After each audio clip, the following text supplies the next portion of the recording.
नमस्कार madam. Hello. नमस्ते. नमस्ते sir. नमस्कार sir. काय नाव आपलं? डॉक्टर प्रज्ञा दीक्षित. अच्छा. सरांचं नाव? डॉक्टर युवराज दीक्षित. कुठल्या व्यसनसाठी तुम्ही आमच्या संस्थेकडून कंपनीकडून स्प्रे घेतला होता? काय व्यसन होतं तुम्हाला? ॲक्च्युली माझी सुरुवात ही गायच्या पाणी स्मोकिंग पासून झाली. हां. आणि त्यानंतर हळूहळू गांजा आणि ॲनाबॉन्ड. बरं. ॲनाबॉन्ड काय असतं?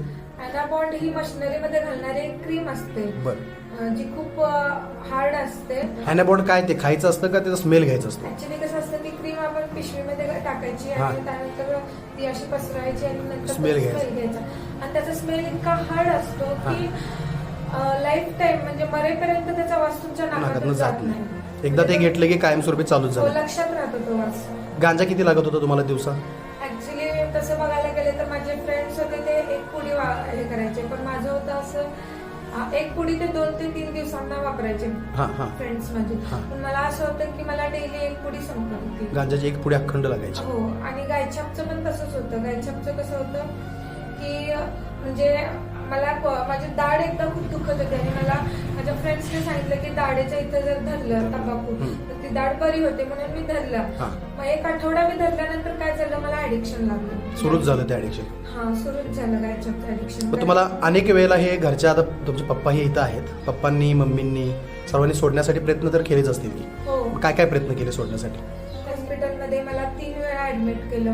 15-20 दिवस. एकंदरीत ह्या सर्व रिहॅब सेंटरमध्ये गेल्यानंतर तुम्हाला औषधं देण्यात आली, ट्रीटमेंट करण्यात आली, तिथला खर्च ही तुमचा भरपूर झाला. पण त्याच्यानंतर ज्याला तुम्ही रिहॅब सेंटरमधून बरे होऊन आला, तुमचं व्यसन सुटलं का परत कंटिन्यू आहे तसं राहील? ऍक्च्युली बरंही मी झालेच नाही हे मी सांगते.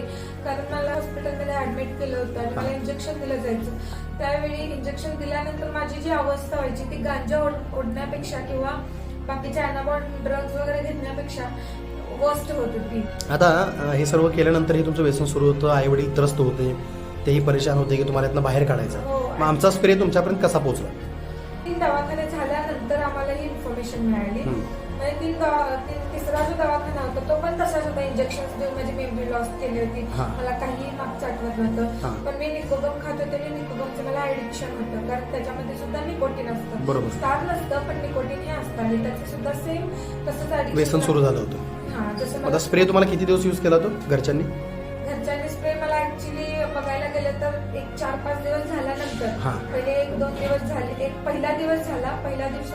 पहिल्या दिवशी ज्यावेळी तो स्प्रे मारला त्यावेळी संध्याकाळी मला जोरात भूक लागली आणि मी म्हणजे त्याच्या अगोदर स्प्रे मारण्या अगोदर इतकं पोट भरून जेवले नव्हते का, कारण ते मेडिसिन्स वगैरे जे मला चालू होते त्या मेडिसिन्समुळे मला भूक लागत होती.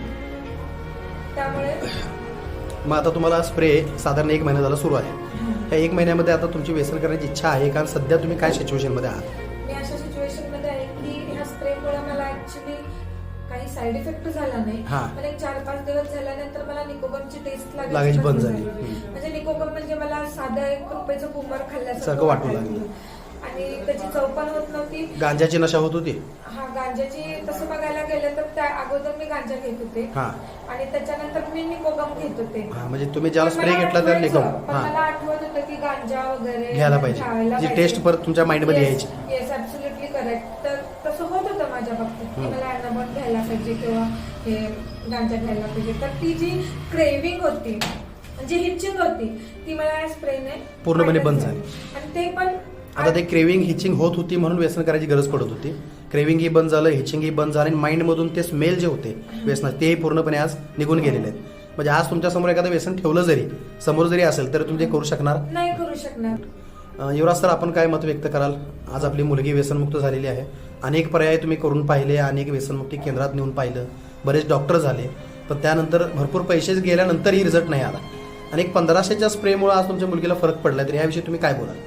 धन्यवाद सर. खरोखर आम्ही वैतागून गेलो होतो, काय करावं, आता पर्याय शिल्लक नव्हता. अशी परिस्थितीमध्ये आम्ही जीवन जगत होतो आणि हैराण झालो होतो. ही पण हायपर व्हायची आणि व्यसन सुटावे म्हणून डॉक्टर, रिहॅब सेंटर सगळे प्रयत्न केले, काउन्सिलिंग वगैरे, परंतु ते काय आमच्या हाताळण्याच्या टप्प्याच्या बाहेरच जायला लागले. शेवटी मारण्यापर्यंत विचार येऊ लागले. मुलगीला संपवायचं इथपर्यंत विचार येऊ लागले. कारण एकदा दुसऱ्यांना पण आपल्याला पण त्रास आणि दुसऱ्याला पण त्रास होऊ नये. बरोबर. पण स्प्रे देवाच्या कृपेने आमच्यापर्यंत मिळाला आणि आम्ही त्याचा प्रयोग केला आणि खरोखर आमच्या कुटुंबामध्ये फार बदल झाला. कारण मिरॅकल असे बदल तिच्यामध्ये झाले. ती व्यसन घ्यायचं तर बंद झालीच झाली, शिवाय तिला भूक पण लागू लागली, शारीरिक वाढ पण चांगली त्याची होऊ लागली आणि आमच्याशी कम्युनिकेशन पण तिचं चांगलं झालं. आणि त्याच्यामुळे आमच्यामध्ये खूप समाधानाचं आणि अत्यंत शांततेचं वातावरण आमच्या कुटुंबामध्ये. आता हे जे तुम्हाला फिलिंग तुम्हाला जे कुटुंबामध्ये आज येत आहे ह्याची पैशामध्ये तुलना करू शकता का? नाही, आम्ही पैशामध्ये अजिबात त्याची तुलनाच करू शकत नाही.